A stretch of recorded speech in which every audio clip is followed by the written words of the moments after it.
Welcome everyone, this is Ashley Klein-Jimenez from Prevent Connect, and you're joining us for our session today on healthy masculinities, mobilizing men and boys to foster healthy gender norms.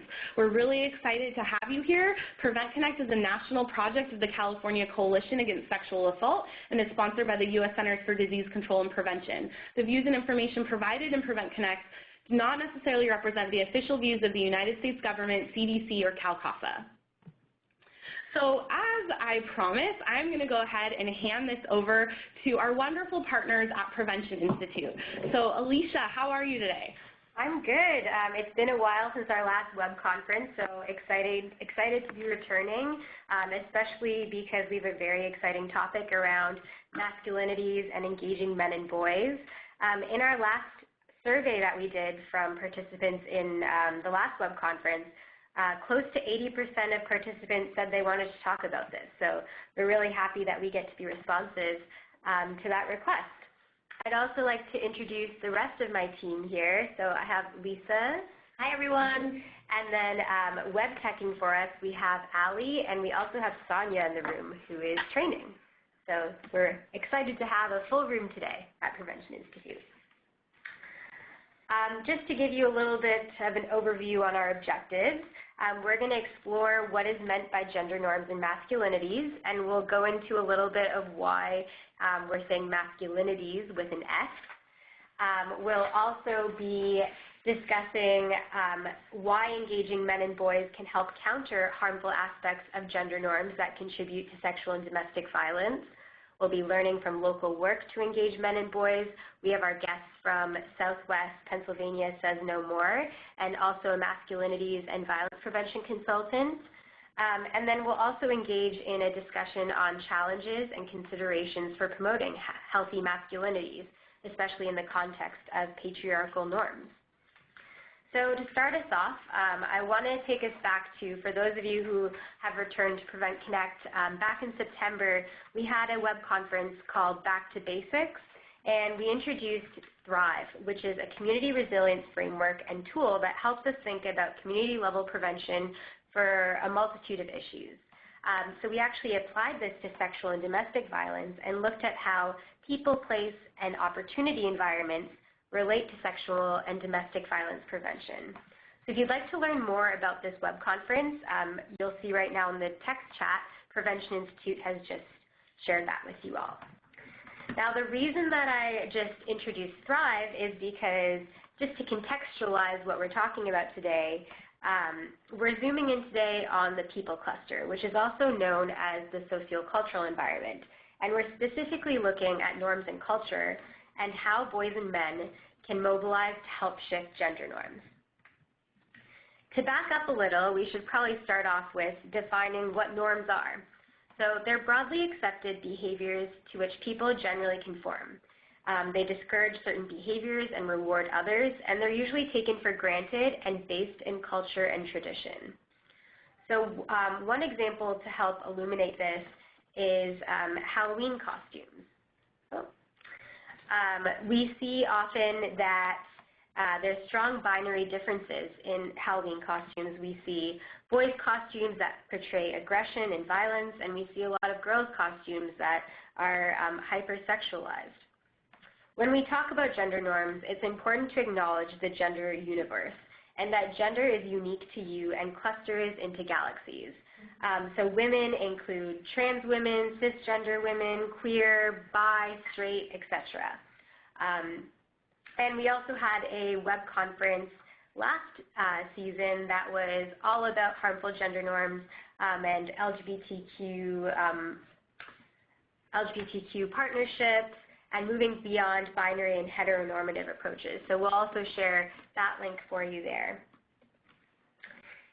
So CDC technical packages, there's ones for multiple forms of violence. I wanted to highlight the sexual violence and the new one that just came out on intimate partner violence. In there, they actually share how research shows that harmful norms, including gender norms, are a risk factor for sexual and domestic violence. Changing social norms that accept or allow indifference to violence is necessary to prevent sexual and domestic violence. Gender norms define appropriate behaviors for genders in terms of roles, behaviors, and how to relate to each other. And so there are studies that show that individuals and communities that adhere to restrictive and harmful gender norms are more likely to perpetrate physical, sexual, and emotional violence against women.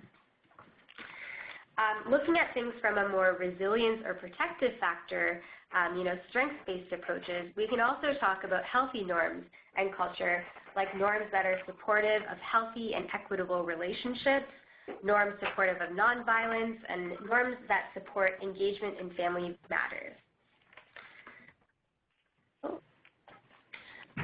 So I want to get into that conversation that I mentioned in the beginning around masculinity. Since we're talking about gender norms in men today, I wanted to dive a little deeper into this. So Connell, a leading sociologist, social scientist, authored a landmark study of men and masculinities and explained how masculinities have to do with gender and not sex. Connell expresses there is not one but many socially constructed definitions for being a man.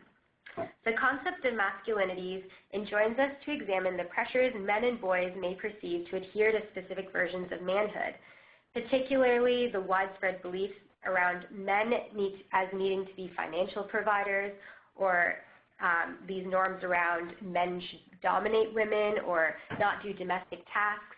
There's a range of different harmful masculinity norms, but there's also ones that are more positive. In addition, it enjoins us to understand how these roles and power dynamics change within various domains where social meanings of gender and gender-based inequities are constructed. So Byron Hurt is an anti-sexist activist who also explores the intersections between race and gender. And Byron talks about how feminism clears the way for men to free themselves from this stranglehold of traditional masculinity. Byron also talks about how violence against women hurts entire communities.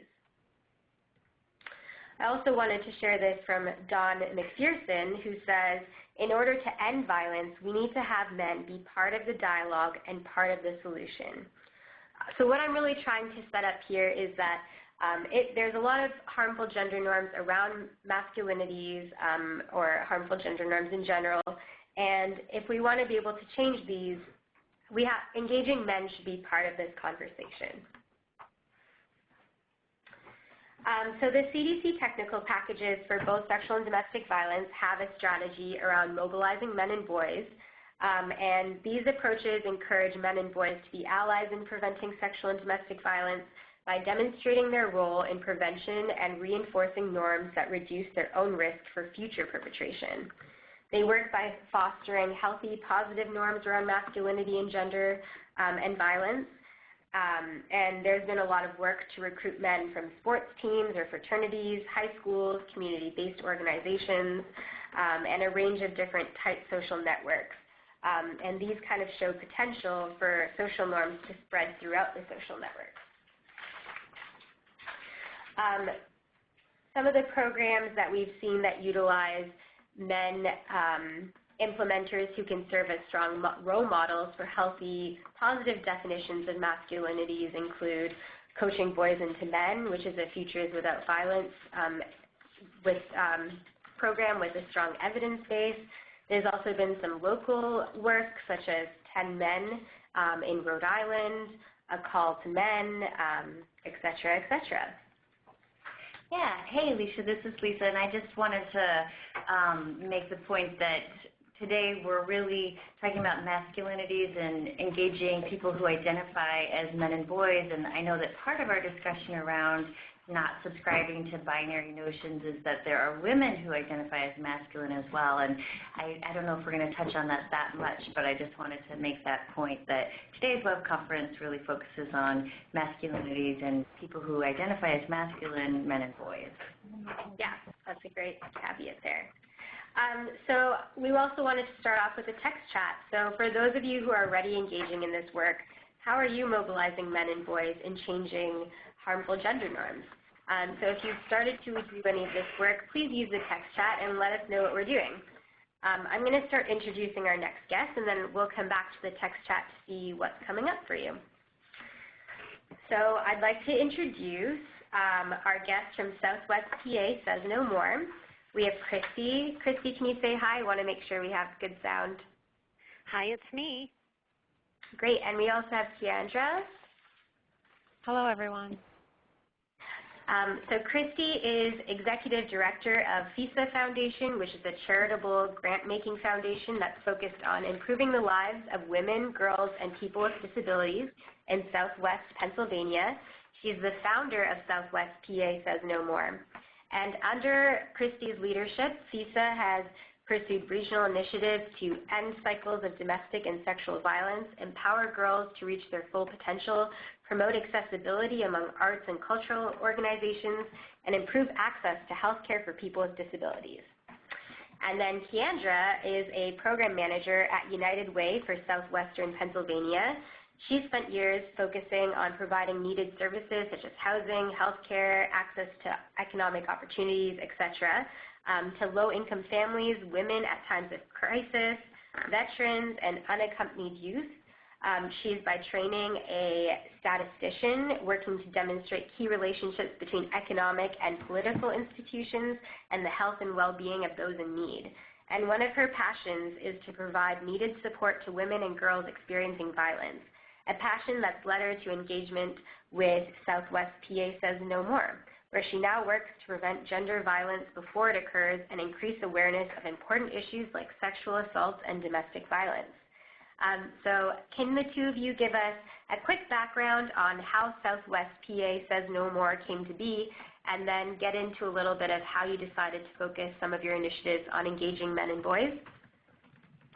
Sure. This is Christy, and I'm happy to pick up the conversation here. So FISA Foundation is a charitable grant-making foundation. We've been doing grant-making and funding in southwestern Pennsylvania for 20 years to improve the lives of women and girls and people with disabilities. And for almost that whole time, we've been focused on violence against women as a really important women's health issue. About 7 years ago, I would say, our internal conversation started to change. We absolutely continue to believe in the importance of this issue, but our board started to talk about the fact that if this was really all of what we did was to fund direct services for people who had already experienced violence, in 50 years we could still be doing that same thing. And so we started to ask ourselves the question of, with our little bit of funding, how do we really shift to be promoting true prevention? And that required us to think differently about what our work is. We needed to change to think less about preventing women from being assaulted and more about preventing perpetrator behavior. We knew we needed to shift the ownership for this problem from a small group, mostly led by women, to a broad community issue, and that we needed to really promote effective bystander intervention. And so for all of those things, we knew that we needed to engage men and boys really as allies in this work. So where we were starting from is in southwestern Pennsylvania, we knew that there were many partners who were already working on domestic and sexual violence prevention. A lot of these organizations had been funding partners and program partners in a variety of ways.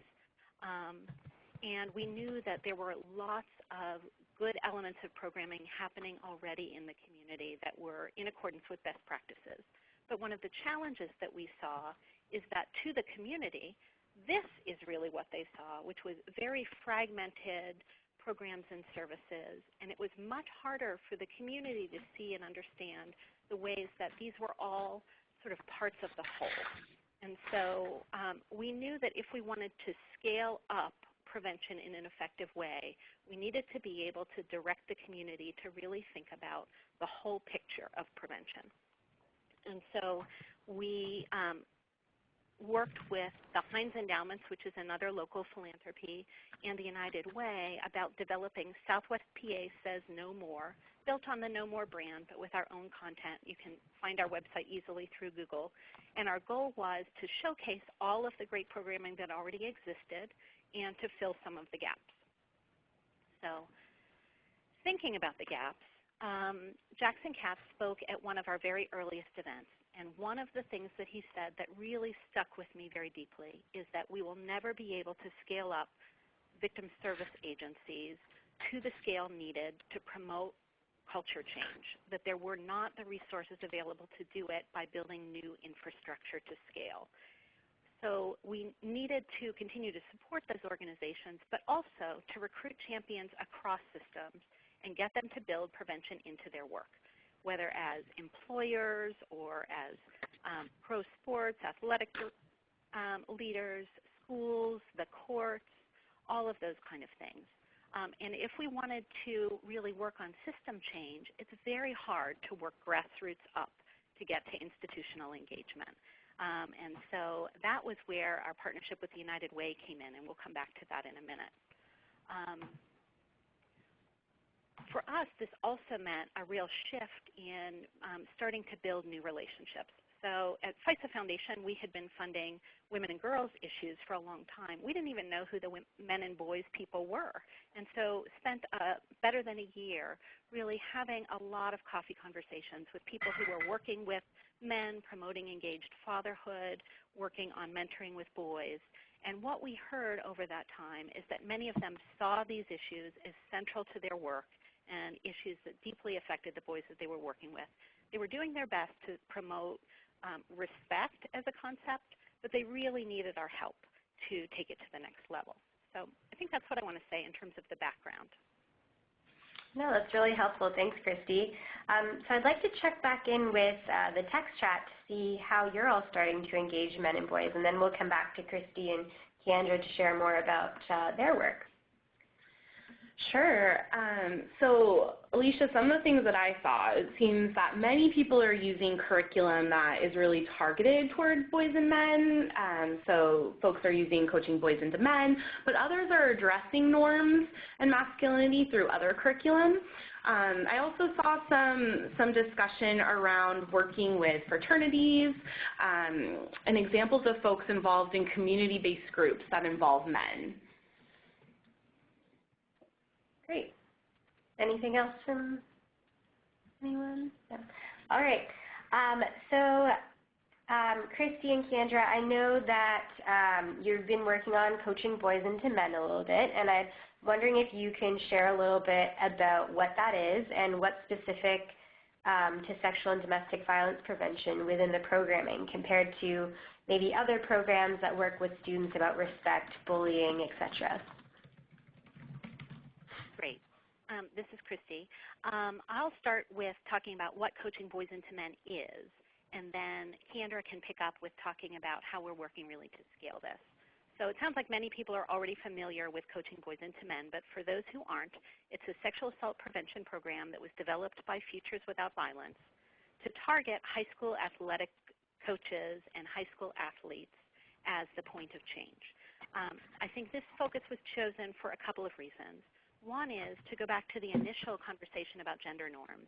We knew that adherence to hypermasculine gender norms is really a significant risk factor for abuse perpetration, and that many sports really promote those kind of hypermasculine norms. And so it's a point for intervention in that way. And the other reason, I think the other side for this is that in many schools, athletes are the leaders, some influencers in powerful ways of school culture. And so sort of for both reasons, coaches and athletes are being focused on with this Coaching Boys into Men program. So the curriculum trains coaches to implement brief scripted conversations on building topics, personal responsibility, insulting language, disrespectful behavior, talking about consent, bystander intervention, those kind of things, 15 or 20 minutes a week over the course of a sports season. The Coaching Boys into Men program really came to our attention back in 2012 when Dr. Elizabeth Miller, who is the national evaluator for Coaching Boys into Men, started to publish the first research. And what it showed is that for boys who had experienced a full implementation of Coaching Boys into Men over a sports season, that decreased their perpetration of sexual violence, and it increased appropriate bystander intervention behavior. We also have seen over time that it changes the coaches who participate in terms of their understanding of their role. And most recently, we've seen that in schools that have been implementing coaching boys into men over a period of years, that it really starts to shift the culture of school. And that was super exciting to us. And so we wanted to figure out how to get from the individual teams here and there who are implementing coaching boys into men to scale. So I'll let Keandra pick up from here. Before Keandra goes, Lisa wanted to add something. Yeah, I just wanted to comment on your use of the term hyper-masculinity, and just wanted to see if, are you referring to masculinity norms that promote aggression and violence, or if you could just comment on what that term means in the context of the work that you do. Sure, absolutely, the things that you just mentioned, but also the sense that boys and men are very constricted in the kind of emotion that they are that's culturally sanctioned or that they have permission to show, the peer expectation of behavior towards girls as being one that's dominant and more I hesitate to use the word predatory, but that sense of dominance, aggression, and that related to sex, it's your job to get as much as you can. It's those very caricatured, hyper-masculine end of the spectrum is what I was talking about. Great, thank you. Yeah, that's helpful for everyone. Keandra, do you want to go ahead and share how you've scaled coaching boys into men? Absolutely. So as Christy mentioned, FISA Foundation really got involved with coaching boys into men at the time that the evidence was being published to show that the program was really impactful in engaging high school coaches and athletes in a way that helps to essentially prevent violence from occurring. FISA Foundation did a really fantastic job of convening stakeholders in the community to raise awareness of the program and to start to build a community of agents that were really interested in engaging in preventive work and in being supportive of the Coaching Boys into Men program and supportive of its active implementation. The engagement with United Way came in the effort to broaden the funding base. United Way fundraises from multiple sources and has a really strong engagement strategy in coming together with community leaders to be able to talk about important issues. So we knew that United Way partnering with FISA Foundation in this work would allow us to increase the visibility of the program, increase the impact, and really have strong implementation of Coaching Boys into Men locally and regionally. So United Way began to work with FISA Foundation and the Heinz Endowments to fund Coaching Boys into Men implementation in 2016. That funding was essentially used to build partnerships between human service agencies that are active advocates in providing services to victims and survivors of sexual assault and domestic violence, and creating those partnerships between the human service agencies and the high school coaches who would be delivering the program with their athletes. Those partnerships were really deliberate because we wanted coaches to feel like they had a resource when questions came up. Of course, this is going to hit sort of a soft spot for some of the athletes if they've ever experienced or seen something, and we want the coaches to feel like they don't need to be experts, but they have somewhere to go, resources that are readily there to help them answer questions as they come up. So right now the implementation in the regional area is about 30 schools. I will say that's including high schools and colleges. With United Way and FISA's funding of Coaching Boys into Men, we're directly impacting the engagement of 19 school districts in one community program that are reaching over 1,300 high school-aged athletes and 125 coaches delivering the program with those athletes. The outreach since then has grown to be more mainstream as FISA Foundation and United Way have worked to increase the visibility. So we've started partnering with professional sports teams to help raise the awareness and to allow local sports leaders the opportunity to talk about how important it is to include character building and specifically include a component that's speaking with athletes about aggression and about consent and about insulting language, and having those conversations with a role model such as a coach, that being a key strategy to preventing violence in the future. So we've been working with the Pittsburgh Pirates and the Pittsburgh Steelers to promote the program, to fundraise for the program, and to engage local coaches who may feel initially some hesitation as to whether or not this is an area they want to be involved in. But they hear from professional sports teams in the area who are saying, this is impactful, this is important, and having that support can really be important in helping them to move towards implementing the program. Overall, the goal is to connect implementing coaches who are already having success in engaging their athletes with those coaches that are interested in including character building and having these conversations with their athletes. We want to create a larger Coaching Boys into Men network where there's a support system.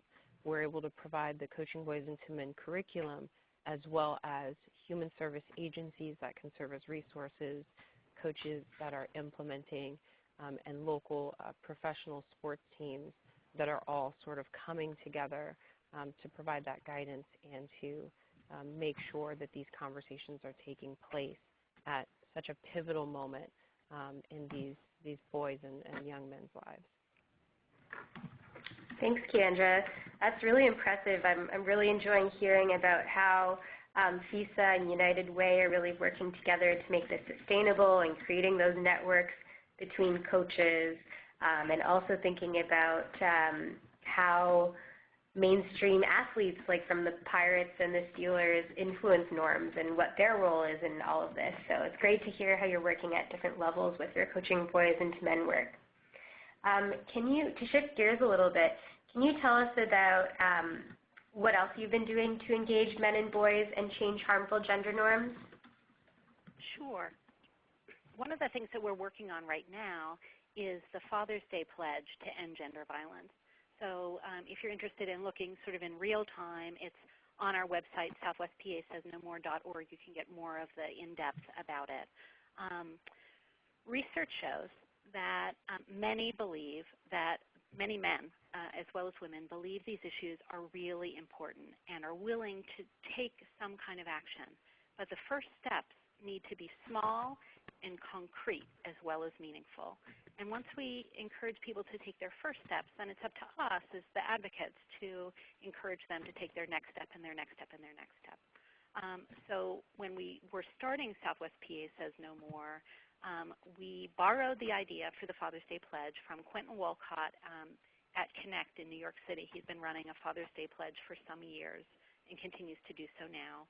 When we first started, we recruited a philanthropic leader, so the president of the Heinz Endowments, to write an op-ed on Father's Day talking about why gender-based violence is a men's issue as well as a woman's issue, and encouraging people to sign the pledge. We also partnered with the Pennsylvania Coalition Against Domestic Violence to put a full-page ad in our Sunday paper that had the text of the pledge and had signatures from, about 45 community leaders, so CEOs of companies, some human service directors, faith leaders, some elected officials. So it was that was the beginning for us. But I knew we were really onto something when I came into the office on Monday morning, and I had several phone messages from high-profile men in our community who wanted to know why we hadn't asked them to sign the pledge. And so that was really a celebration moment for me, because when do we have that in this movement? Men sort of beating down the door saying, I want to be part of this effort to end gender-based violence as well. And so since then, we have been really continuing the partnership with the Pennsylvania Coalition Against Domestic Violence and the United Way to really scale this up into a statewide campaign. There's now an online pledge and an event that happens every year. So I think Keandra will talk about some of those things.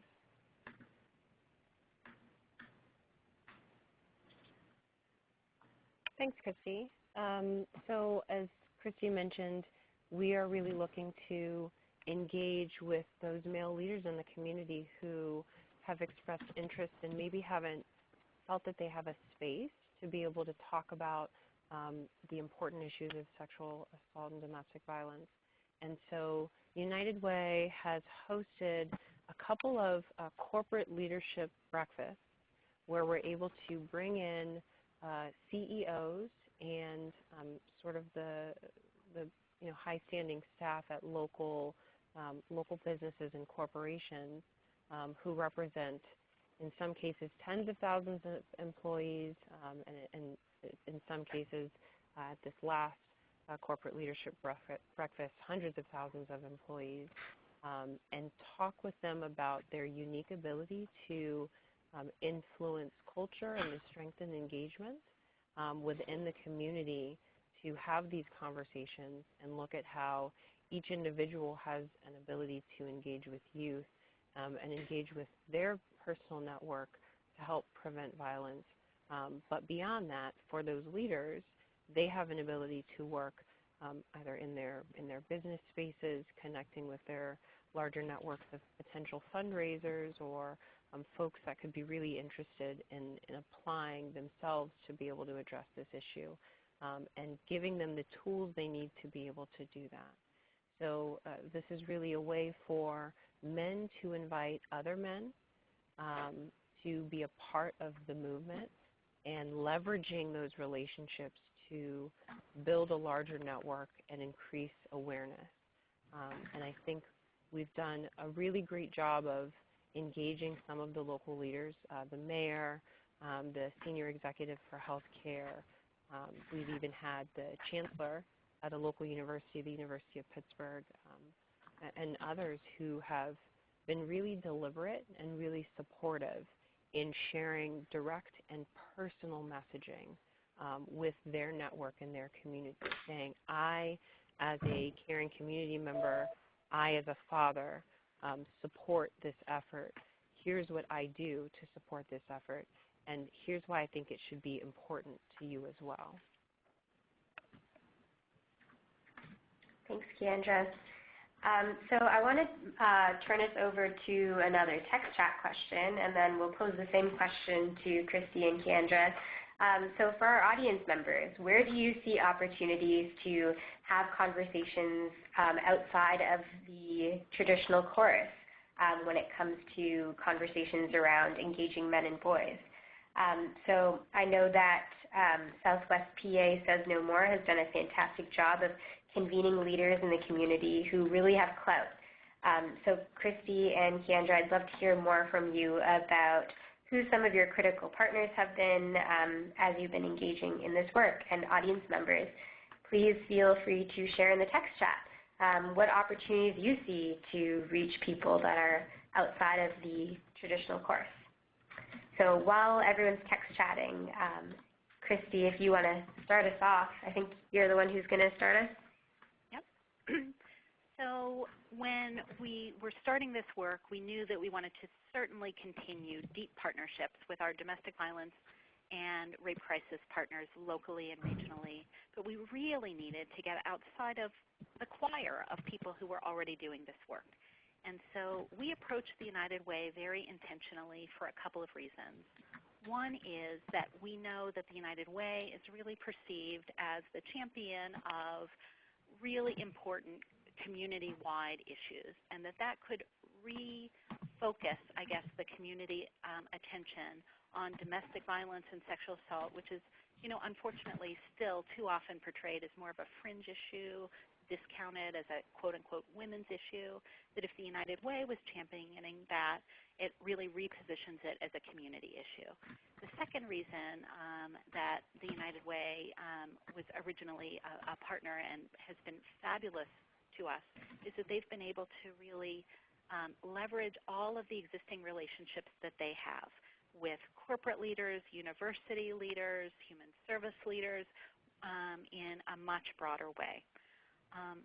What I'll say is that as we have been getting further and further outside of the choir, for people who are just starting to think about these issues for the first time, I think there's been two constructs juxtaposed that have been really important. The first is always begin with the end in mind. Stephen Covey, I think, one of his, about really being clear about where do we want to get to in terms of social transformation. But the second piece is we have to begin at the beginning. We have to meet our new partners where they are and help them take their very first steps on this issue and learn from there. So I guess said another way, if we had started by approaching the United Way and said, will you help us partner to dismantle the patriarchy and completely restructure how power is distributed in our community, I don't think we would be anywhere, right? And so we had to start at the beginning with the conversation and bring people along over time. And the United Way's partnership and endorsement has been really key for us in getting as far outside of the choir as I think we have. Kendra? Thanks, Christy. Yeah, I completely agree. I think one of the things we've done really well, especially as we've reached out to male leaders and connecting with local professional sports teams and coaches, was coming to them sort of with this positive messaging around how small steps that are taken can help us to prevent violence from occurring. And having the conversation in such a way that it's accessible to the people we're speaking with, to the male leaders, for example, of local corporations, and saying this is how this impacts you in the workplace and how it impacts your employees, and here are steps that you can take to address the issue. And starting the conversation from there and then continuing on has allowed us to be as effective as we have been and to continue moving forward in the future. So the partnerships have been really built on starting where we can begin those conversations, and then sort of moving at a slow pace to get to the point where we can really see some impactful, strong, sustainable relationships and engagement in the community.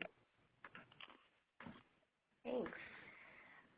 So there's some really exciting things coming up in the text chat. I'm going to highlight one, and then I'll hand it over to Ashley to tell us what else is coming up. One interesting idea that came up from Drew was reaching young people directly through video games. And so Drew shared that they speak at game development conferences and have encouraged incorporating this information into video games from studios. So I found that really interesting. Yeah, I love that idea. Where can we infuse prevention? Video games is such a creative and also really smart place. But some other examples that I saw, Alicia, a lot of people were talking about groups where boys and men seem to participate a lot. So sports teams, Boy Scout troops, Boys and Girls Clubs, church groups, but not just engaging maybe the younger participants, but also the leadership in these spaces. Other folks had examples of social justice groups that are already working on social justice issues. College campuses, so working with fraternities or international students. And then there was another example along with the video games that I thought was creative, and we actually recently did a podcast with folks who are in Massachusetts working with barbershops to engage men in the community in preventing sexual and domestic violence. That's great.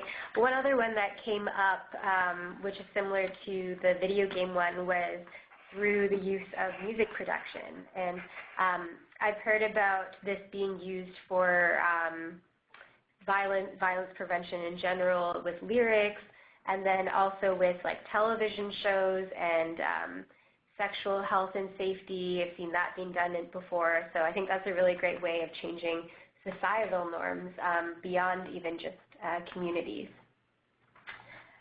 So we're going to head over to our next guest, and then we'll come back to you, Christy and Keandra. Thank you for sharing all the work you're doing and how you're mobilizing men and boys. Our next guest is Jonathan Grove. Jonathan served as the Men Against Violence Program Coordinator at the Pacific Lutheran University Women's Center from 2006 to 2014. In this role, he oversaw the education, prevention, and male engagement efforts of 3 U.S. Department of Justice campus grants and helped to establish a statewide campus prevention effort. Under his direction, the PLU Men Against Violence program emerged as a leading voice on strategies to involve college male populations traditionally less active in ending violence against women. More recently, as a consultant, Jonathan has developed theoretical tools for engaging men, which he's going to share with us today. And he's utilized those engagement tools, created programs and curriculums for new DOJ grantees, Department of Justice grantees, as well as city and statewide efforts. Most importantly, however, Jonathan says that he dedicates most of his time to raising 2 beautiful boys with his partner. So Jonathan, can you start us off with telling us how you got interested in this work to engage men in sexual and domestic violence prevention? Sure. Hi, everybody, and thanks for having me.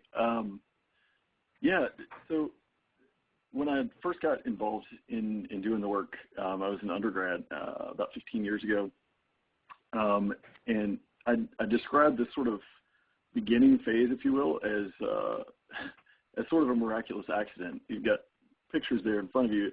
I think it's very helpful, particularly when we're thinking about engaging men, to think about men not just sort of in a snapshot, but really in sort of like a life experience kind of way, the culmination of what brings them to the moment that you're making a request of them. And I didn't start out, like if you would have told me that I would have worked in a women's center as late as my early 20s, I would have thought you were just fooling yourself. I did play football in high school. You see it on the left. I played tennis because I was good at it, and I played football because I felt like I needed to. And that was a useful thing to come back to. I've used that picture many, many times. There are certainly stereotypes about football players, and there's some reasons for some of those. But what you also see there's a picture kind of in the top center. It's my mom and I when I was in college, myself in my sort of role as activist organizer on the college campus there on the right, and then as a dad more recently there on the bottom. Many of my colleagues I found early on didn't have that sort of trying to fit into that football player role. I say trying because I did pretty well. Not everybody is able to do that. But it was a different experience to come from, and much of where I had been prior to doing this work was really in this place of no means no, and messages were really no means no and don't ultimately. And particularly as a parent, I don't tell my children not to do something unless I think they're going to. And so I think there's an implied message that we give young men that we think they're going to do negative things, and so we tell them not to. And I'll talk a little bit more about sort of in the theoretical model, this idea of negative concepts of masculinity. We can create that list pretty quickly, and I think it's helpful for us to think about how do we change that dynamic so that we're having a positive conversation that people can engage in. Thanks, Jonathan. It's great to see the long-term commitment you've had, and I think it's always enjoyable to see old pictures, so thanks for sharing those with all of us.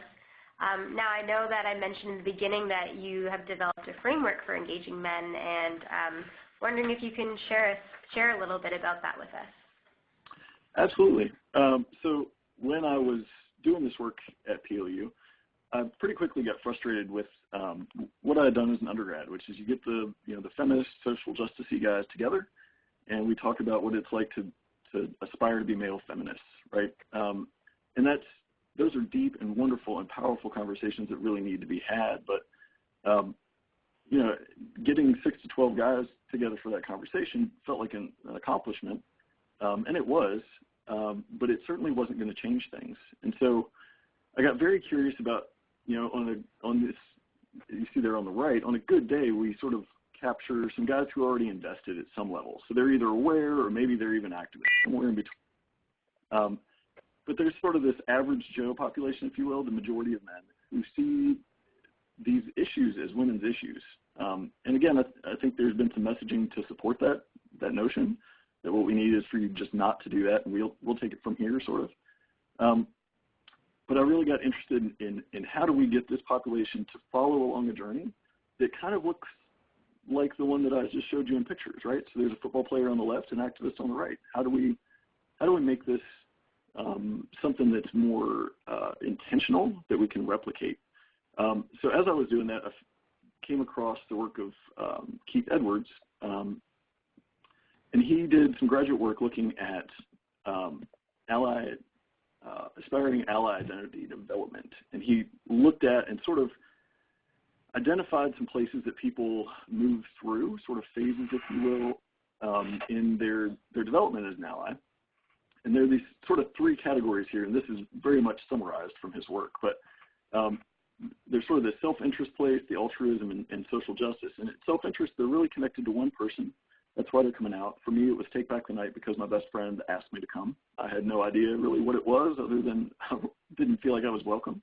But I was connected to her, and so I was going to show up for her really in my power, right? If you look down there at that piece of it, not aware of any of that. At the altruism place, becoming a little bit more aware of that, maybe feeling some guilt. I'm still doing it for them, though. I'm, the save the women sort of mentality to it. And so there's still some things to work through, but definitely progressing and feeling some investment. And then there's the social justice place where, this is an issue that impacts all of us, certainly in different ways, but I have a vested interest, if you will.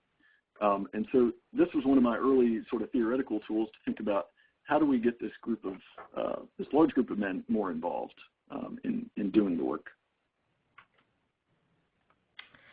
Thanks for the overview of your framework.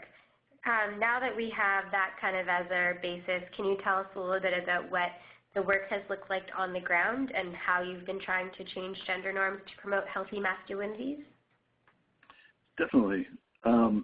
So as I was applying all of this, the question was always, so I've got this tool that talks about how to move guys along this progression, but how do we get them in the door to start with?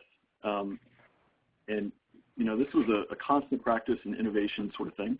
The young guy that you see there on the left side was my sociology intern, who was also on the football team.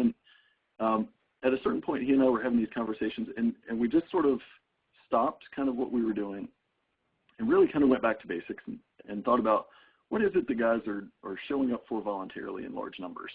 And what that really came down to, or maybe some places that we went to, is more helpful. Thinking about sports and the military, fraternities, those kinds of things. We started pulling like mission statements from fraternities and those types of things, and we identified that we needed to have a conversation around what is healthy masculinity or healthy ways of being masculine, which leads directly to prevention, but also focus on the masculinity piece of it. And so that these guys were really looking for brotherhood and something positive. So we called our project the Men's Project. And you see there at the bottom, this is our mission statement, to foster a cross-campus brotherhood of male-identified students and professionals that were also key stakeholders involved in this. And then it was all about sort of this creating a responsible narrative or a positive narrative around masculinity. The goals, and I'll go through this fairly quickly and come back and talk about sort of what it looks like in practice a little bit.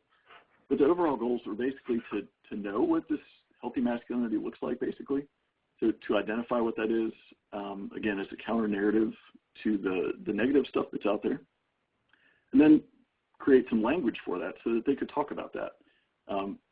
And knowing that it's not just enough to talk about it, also demonstrate it so that even if you don't have the chance to talk to someone, you can still sort of show what that looks like and follow that. But what we have to do is really start with where guys are. We've said in the field for a long time that we need to start where they're at, and I don't know that we always have. And really, where those who aspire to fit into this patriarchal norm around masculinity, this tool right here is very effective of describing that. It's called the man box. Paul Kibble started using this years ago, and many of you all are probably familiar with it, and I'll just run through it quickly. But basically, there are these terms that we can pull together to create this sort of idea. And this is very much how male-identified people are supposed to find value in the world. So as a male person, this is where you find your value. And it is policed. There's a line there for a reason. It's policed by these terms that you see around the periphery. They're always homophobic or feminizing terms, really derisive terms, which in this context, whether it's homophobic or not, are always feminized because value is in the man box and the woman box, conversely, is devalued. The red terms in here are things that are objectively negative, and you can point these out to folks, but it's important to think about there are positive things that we can include in here, and maybe that's sort of a leverage point, but we need to rethink this entire box because what's missing are these other pieces of our humanity then if we're trying to live out this sort of masculinity. So love for self and others, being vulnerable, having compassion, those kinds of things that we all have, but there's just not room for. So not only is there not room for this, but then you're also supposed to compete with other people to do it best, not better, but best. And so it's an impossible task. It's an impossible task that you are competing against others to do better, and you just can't. So when you feel more insecure, then you're supposed to try that much harder. And so it becomes a downward spiral where self-worth cannot be found. And so conversely, then, healthy masculinity provides a great sort of answer to this.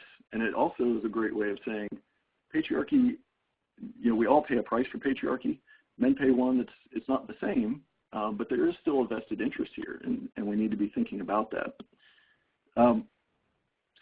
But men are still engaged, and so how do we bridge that gap, if you will? And so the strategy that we used with the men's project was to really have some big events as well as some smaller, more intimate ones, but to make it sort of a low threat level so the defensiveness would be less, as little as possible, and to have a high impact or a high sort of return on that sort of experience. And I'll give a little bit more detail on sort of a key example in a moment. But the key is that it needs to demonstrate and describe a positive masculinity that these guys can take some pride in to enjoy being themselves. So some basic sort of first steps are to assemble some influential partners. So what we did when we began this is to get together some influential men on campus who were sort of natural mentors and had some sort of social capital. So there was everybody from the assistant football coach to the campus pastor, sort of popular, influential staff or faculty. Get those folks together as well as some of the students that sort of naturally found themselves as mentees, and to have a conversation about how do we define healthy masculinity in this community. It's not a one-size-fits-all sort of thing because every community is different. So what does this mean to you all? So we defined some terms and then began to use them and then create a program that supported that process as they went. And again, it's all about knowing, speaking, and showing, demonstrating those things that we had identified for the campus. So the key piece, as I've mentioned several times, and others have as well, is that first step. So the focus is really very much on the entry point aspect of it, focusing on masculinity and self-interest.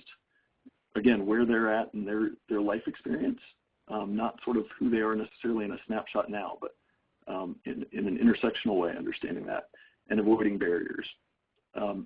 So quickly, across the bottom here, there are events or activities that are examples.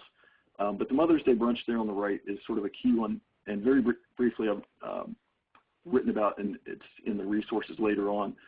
But the Mother's Day brunch was, I used some of my personal connections with guys who knew me outside of the Women's Center. Many times we wouldn't even meet there. They weren't comfortable with that yet. But I would just ask them basically to help me out with the project. I was thousands of miles away from my mom and just needed their help to make and serve a Mother's Day brunch for women in the local domestic violence shelter where I was on the board. And so it was a personal request on my part. It didn't take a lot of time. It was like 3 hours on a Saturday, not a big deal. But what we know about the cycle of domestic violence is that not only were people coming by afterwards to say thank you for breakfast, but they were also many times saying, I've never known men who weren't abusive, and thank you. This is inspiring or helpful in that way. So we know for the folks that were being served, it was inspiring, hopefully very helpful for them on their journey. But for these guys who had always seen this as a women's issue, it's something that I don't, it's great to come in and save people, but I don't want to have a lot to investment here, right? Suddenly they saw this very human issue that they could actually have an impact on. And it really only took them a couple hours, and that came up over and over and over in the debrief. So again, it's this thing about high impact, but sort of a low threshold in terms of their perceived risk, kind of easing them in and making that sort of investment clear to them. And the key is also, that's the first step, right? And in the handout, you see more about further steps. They do only need to take that first one to sort of begin that journey, but we also have to make sure that there are steps and sort of ways of practicing that continue and move them along so that they don't get stuck in anyone's spot. So this just really quickly down there at the bottom, there's some of those examples, but that red sort of rectangle there is really where we need to focus, I think, more so that we can get men in general, those who identify that way, to be part of this. That assumption that men should be a part of the work. The assumption that men do have an investment in this and care about people and that sort of thing is also an important place to start, and then have sort of a process that will then move them forward from there. Thanks, Jonathan. You were done with this section, right? Yes. Okay, great. Just want to make sure. We have a question from the audience. Someone said, male identified, as I've heard it, has never been used as a positive term. Can the speaker tell us what his definition of male identified is? So I guess for clarification, or I'll jump in and let me know if I'm not understanding the question quite correctly, but in terms of male identified, people usually use that to describe the way that somebody self-identifies relative to their gender. I think healthy masculinity it's the things that people will put in that list about courage, to some degree the provider piece. Certainly I think as a parent, both my female partner and I do that for our children. That's a human thing. But courage and bravery and some of those things that are often in sort of that man box frame that can be toxic can also be really positive things. It takes a lot of, particularly, if you're talking to a sports team, say, and I'm thinking of my own experience in a locker room, if you're talking to those guys about, being the bystander and stepping in, that takes a tremendous amount of courage and bravery. So those are not inherently bad things, but it's sort of in the way that we frame it or package it and present that. I think that's helpful. Thank you. Sure. So we want to have a text chat question next and ask our audience, what are important considerations in engaging men and boys without reinforcing patriarchal norms?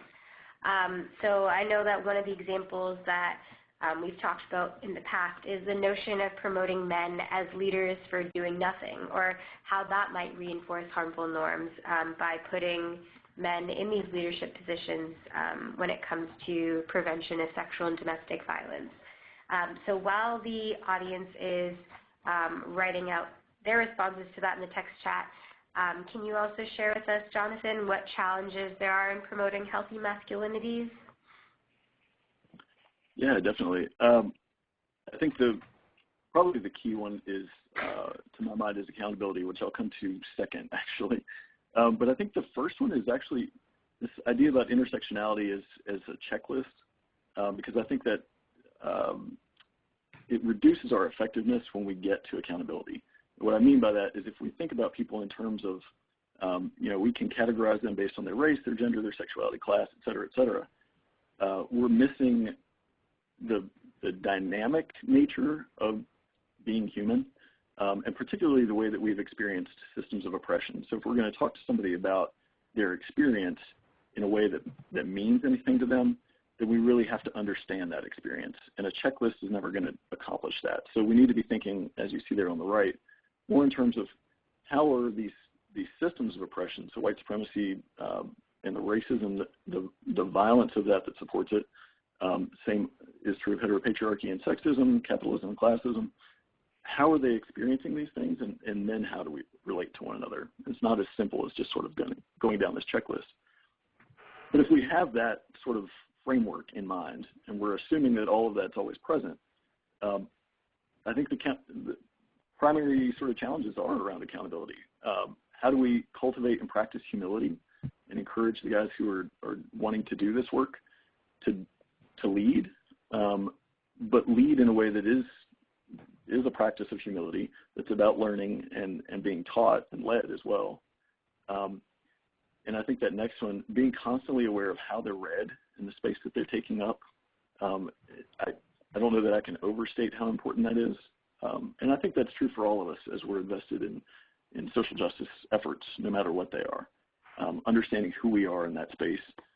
A couple other things that are, I think, very important are around contextualizing feedback that we get, and not just sort of accepting it without any sort of understanding about where it might be coming from, but accepting criticism as beneficial, as helping to guide our journey and to make us more effective in the work that we're doing and toward collective liberation. And I think the last one, and this one is a personal practice of mine that I think has been very effective, or helpful anyway, has been to build networks with folks who, we have mutual trust and care, but we're also willing to hold each other accountable and to point things out. We can come to each other for feedback, but also say, hey, you stepped out of line and that wasn't okay. And to have that sort of relationship where we support each other in that way, I think that's tremendously important. Definitely. So Jonathan, where do you see this work going in the future? How have you dealt with acknowledging that gender is not a binary and that there's a spectrum? Do you think you can tell us in a minute or two? Yeah. Great. So again, starting with that systemic view, right? So how does patriarchy impact people? We really have to go beyond this sort of female victim, male perpetrator dynamic. It's an important one, but it's not the only one. There are victims who are male, and it gets complicated, and we're still relying on this binary. So if you don't fit into that, then you're just not part of what we're looking at and what we're concerned with. And I don't think any of us are here for that. The other piece is that as we do that, we can't prioritize power over oppression. And so we have to really center the voices of those who are most marginalized, who are impacted the most by these systems of oppression, and frankly, just have a clear view of it so that we can work on that more effectively. And the other one is maybe flipping that a little bit and understanding that we all pay a price and have a vested interest in doing these systems of oppression. And therefore there's an entry point for a conversation about how do we then collectively work on this. Thanks. So I'm going to pass it over to Ashley to give us a quick summary of what's been coming up in the text chat. Yeah, so I've been trying to keep a pulse on it because there's a lot of great conversation, but I think there's some discussion around how do you approach and frame these conversations in a way that doesn't, start off negative. And someone had a suggestion of, patriarchy is really a system that impacts everyone. And so maybe looking at it that way. There was some talk about acknowledging that anyone, regardless of sex or gender identity, can be impacted by sexual and domestic violence. I thought Liz had a really good point that it's a challenge to try and dismantle gender while framing strategies using the binary. And then another thing that I saw that I wanted to point out was, what about elevating traits like communication and friendship rather than traits that often get highlighted in terms of masculinity, like leadership. So those are some of the things that I saw. Thanks. All right, so I want to invite our guests from Southwest PA Says No More again to join us in the conversation about next steps and tips. So Christy and Keandra, where do you see your efforts moving in the future? How about if I start? I think we are continuing to really focus on how do we get, continue to build a coalition and a movement that reaches beyond the choir.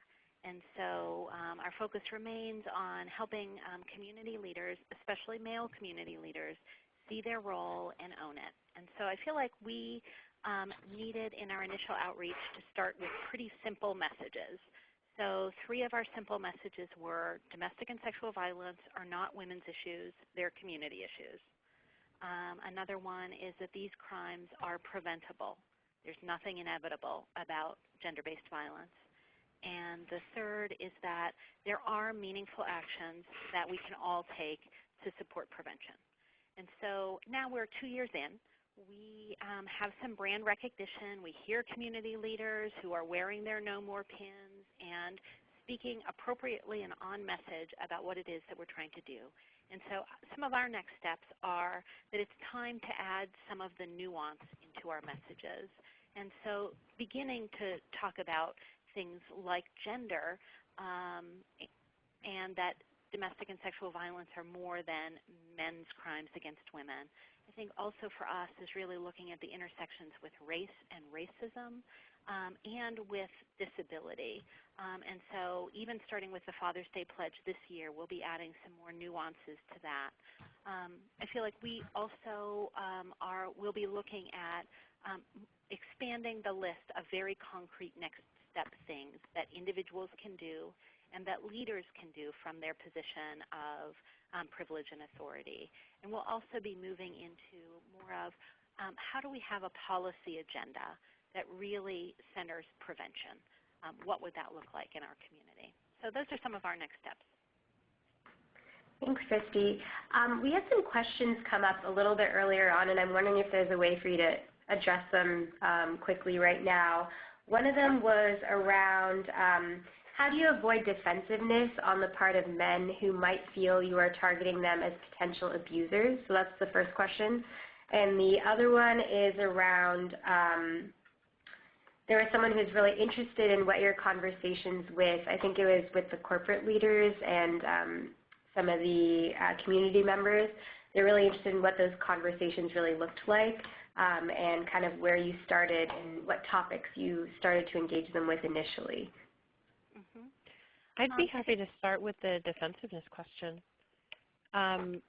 So something that we saw actually as we started connecting with schools to implement Coaching Boys into Men and with coaches, some of the coaches did express feeling that the messaging is very targeted towards men and boys as perpetrators.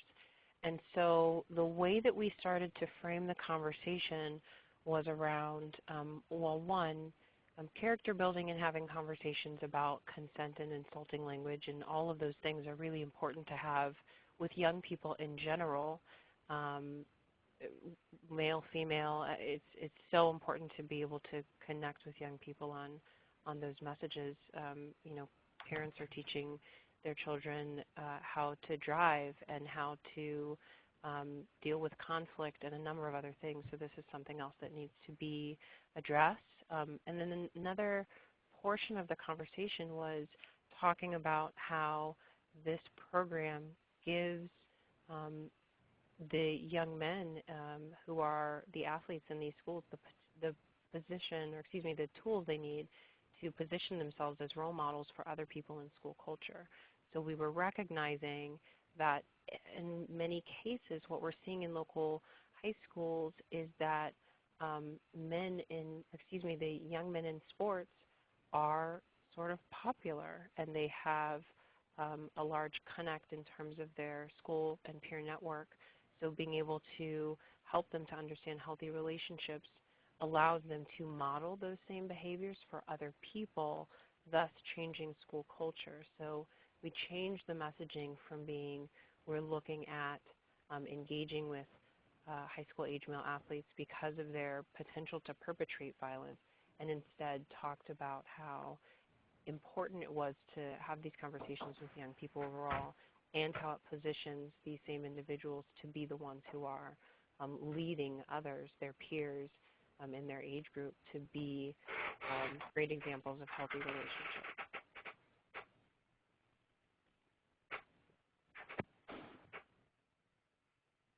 Christy, did you have anything to add on that? I think Keandra did a fabulous job talking about many of our audiences. The other thing I would say that has worked really well for us is figuring out how do we get to men who already believe, and a lot of these, the prevention messages, equity in relationships, male responsibility for talking to boys, and how do we give them a microphone to talk in a broader way about those experiences. We have an extensive video library that I think shows the ways that we've been successful in trying to then videotape and play back over and over and over the men in our community who are already saying and believing these things in a larger way, and that I think that has diffused some of the defensiveness because it's clear, I think, what some of our messages are. We appreciate you taking that question. I want to turn it over to Jonathan to close us out with some of his tips and last words. Sure, thank you.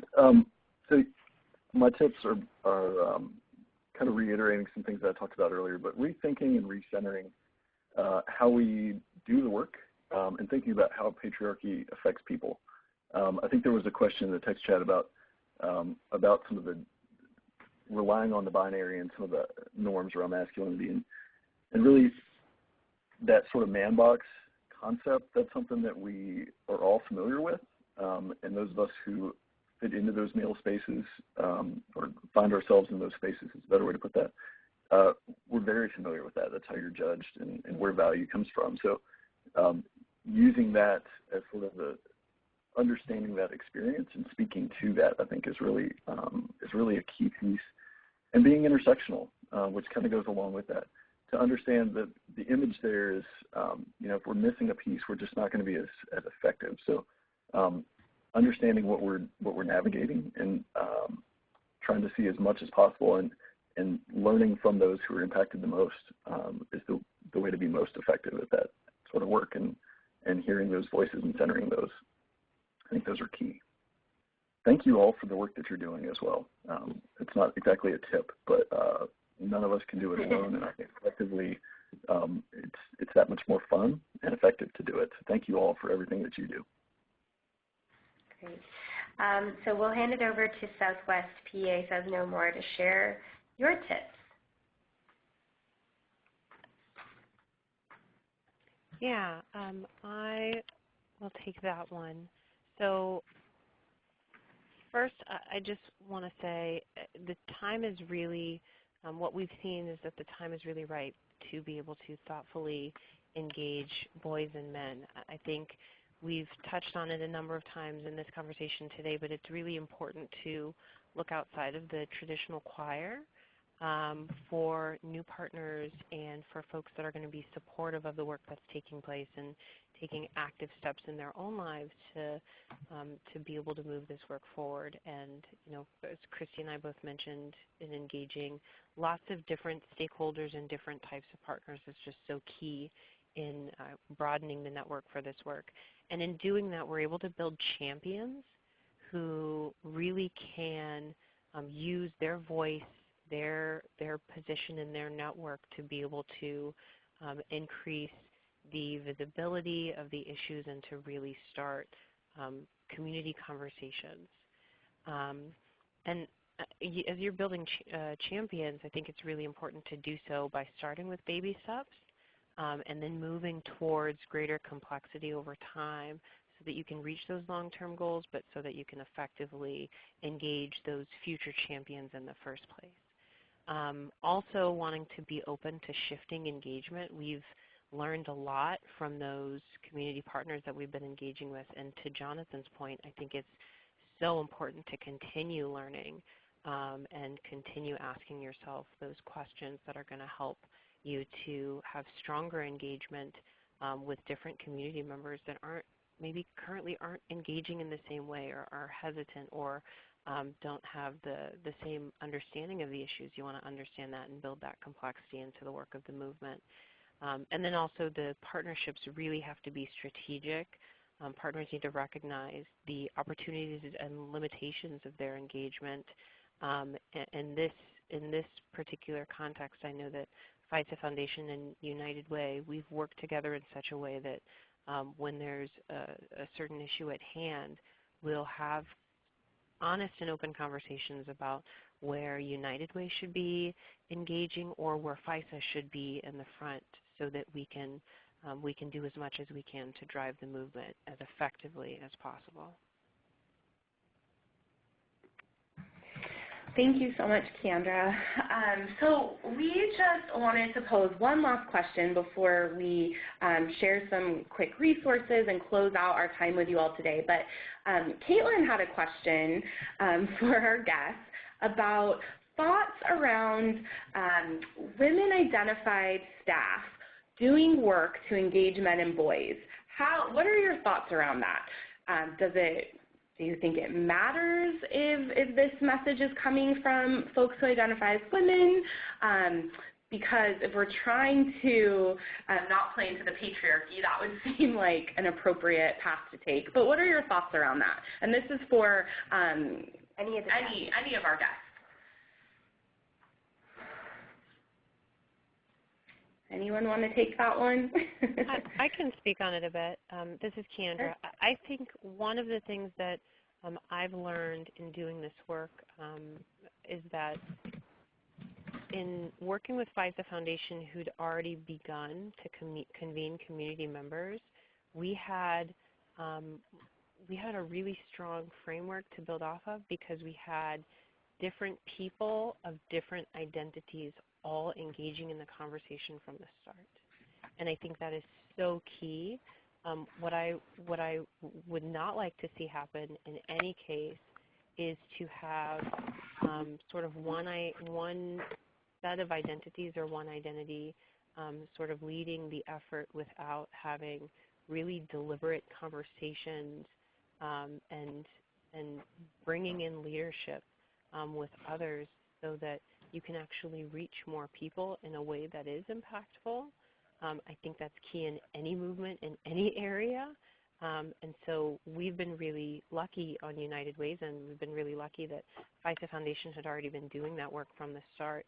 And so we had men and women who were already having the conversation of different religious backgrounds and racial ethnicities and more. And so I think that's allowed us to have really strong engagement, which is key from the start. I'll maybe tack on just a little bit there. When I started doing this work, there weren't men on many campuses, probably not many at all, to do this work with or have these conversations with. And so most of the guys that I sort of came up with, if you will, in that sort of generation of doing this work, we learned from women, and we followed their leadership and those sorts of things. So I think sometimes we get in this trap that it needs to be somebody with a deep voice and, hair on their face and whatever else. But that's often not true. As I started out with at the beginning of mine, my mom, that was my relationship where I could be a human being. That's the person I talked to about anything that mattered that wasn't just the weather or work. And so I think a lot of guys are very comfortable having some of those conversations with women, and some are not going to be, and they're going to be maybe defensive around that. But I think that's actually sort of a maybe overstated in terms of the level of concern that we might have about that. I think it's real, and we can be strategic about using partners in some of those places maybe. But I also want to caution not to maybe put too much stock in that.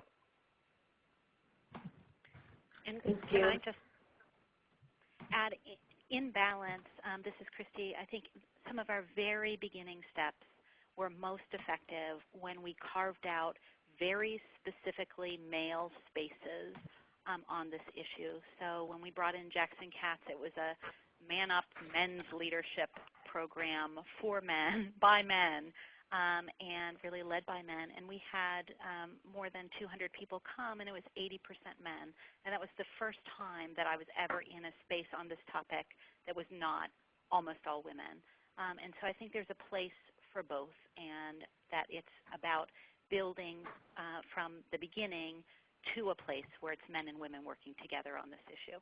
I think that's a great way to end. So let's head over to our resources. You go to the next slide. Thank you.